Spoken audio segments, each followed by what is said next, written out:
El terreno prohibido del Nahual. Era la década de los 70 y vivíamos con mi familia en un sector cercano a un bosque. Por semanas, mis abuelos y algunos tíos le recriminaron a mi padre porque compró un terreno para construir la casa cerca de ese lugar, puesto que habían rumores de que esas tierras muchos años antes habían sido habitadas por un nahual. Recuerdo que cuando nos visitaron, intentaron cerciorarse qué tan lejos estábamos del supuesto territorio del nahual. Al darse cuenta ellos de que definitivamente no corríamos peligro, estuvieron más tranquilos y nunca más se volvieron a preocupar por el tema. Años después, mi papá, quien trabajó como maestro de construcción, se hizo amigo de una familia nueva que llegaba al lugar. Ellos vivieron cerca a nuestra casa por un tiempo, hasta que nos contaron que habían encontrado una propuesta económica sobre un terreno un poco adentro a la zona boscosa y que seguramente en pocos meses estarían viviendo allá. El amigo de mi papá lo invitó varias veces a ver el terreno, sin embargo, él, por motivos de trabajo, nunca pudo ir.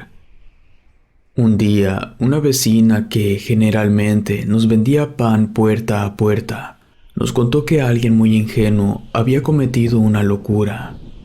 Mi mamá, que es bien curiosa, comenzó a preguntarle que cuál había sido esa imprudencia. La señora le comentó que alguien había comprado una zona en donde en la década de los 50 hubo muchos casos extraños de desapariciones y muertes de varios habitantes de la población. El pueblo decía que había sido a manos de un nahual que siempre había habitado esa zona, pero que nadie sabía realmente quién era. Mi mamá le preguntó si conocía a los compradores, pero ella le contestó que a esa zona no iba nunca y además estaba muy apartada, que alguien le había dicho que seguramente eran nuestros antiguos vecinos. Mi mamá cree mucho en esos temas. De hecho, durante los primeros años que estuvimos allí, siempre le preocupó el tema del nahual. A pesar de los comentarios de nuestros familiares, ese día volvió su preocupación. Como a la semana siguiente, mi papá volvió de un viaje que había tenido que hacer por motivos de trabajo. Fueron casi 6 meses en los que no estuvo, y el día que llegó, mi mamá le contó lo que había dicho aquella señora. Mi papá no cree mucho en la existencia de nahuales o cosas sobrenaturales. Sin embargo, por insistencia de mi mamá, decidió ir a visitar a su amigo. Mi papá cuenta que los vio un poco nerviosos a pesar de que su amigo estaba muy feliz por volverlo a ver. Ese día, mi papá no vino a casa, pero lo que nos contó al día siguiente nos dejó a todos muy angustiados. Cuenta él que esa noche comieron y bebieron, compartieron anécdotas e incluso hasta pusieron música a todo volumen. Al principio no hubo problema, pero todo comenzó a ponerse extraño a partir de la medianoche. Comenzaron a escuchar aullidos que poco a poco se acercaban al lugar, y algunos animales de granja que tenía la familia amiga de mi papá comenzaron a alterarse, al punto que decidieron terminar la fiesta y mejor irse a dormir. Mi papá cuenta que su amigo comenzó a cerrar todo con mucho sigilo. De hecho, era muy raro porque, por algún motivo, la casa había sido construida con ventanas que estaban aseguradas con una especie de puerta de madera del tamaño de cada ventana. El amigo de mi papá, del quien no recuerdo el nombre, le comentó que había tomado esa decisión un día que vio un perro bastante extraño. Se había metido a la casa durante la noche y que el único lugar por el que habría podido entrar era por alguna de las ventanas. Mi papá cuenta que esa noche durmió en la sala, puesto que todavía se sentía un poco mareado y bebido, y la casa de su amigo estaba relativamente lejos. Nos contó que se durmió rápido. Dice que soñó que un perro de color negro se había acercado a él y había comenzado a olerlo. Luego de ver lo que hacía el perro, comenzó a notar que los ojos del animal eran de un color rojo brillante. Al principio, en su sueño, se sintió amenazado, puesto que el perro no dejaba de verlo fijamente a los ojos mientras le gruñía. Luego, vio que volvió a olfatear, y que hizo una expresión que a él le pareció de desinterés. Su sueño fue interrumpido por un sonido seco y abrupto. Era el sonido de un disparo de escopeta. Se levantó rápido y desorientado comenzó a gritar. Luego apareció su amigo, quien, bastante alterado, gritaba que le dio. Mi papá inmediatamente pensó en algún ladrón o algo así, hasta que el amigo le insistió que lo acompañara a buscar al animal que se había metido en la casa, y así, de ese modo, podía darle el tiro de gracia para por fin matarlo. Le pasó un machete a mi padre, quien estaba bastante sorprendido. Mi papá dice que su amigo abrió rápidamente la puerta y salieron de la casa con escopeta, machete y linterna en mano. Mi papá no sabía exactamente qué buscaban, hasta que su amigo le comentó que estaban buscando a un perro de color negro, un poco raro, ya que sus ojos son rojo brillantes. Mi papá se asustó mucho. Cuenta él que duraron un buen rato buscando en la zona alrededor de la casa, hasta encontrar unas manchas de sangre que se veían bastante frescas. Luego de estar un poco cansados, decidieron ir a la casa. El amigo de mi papá le contó que no era la primera vez que había visto a ese animal, y que por eso había tomado la decisión de cerrar la casa como lo había hecho.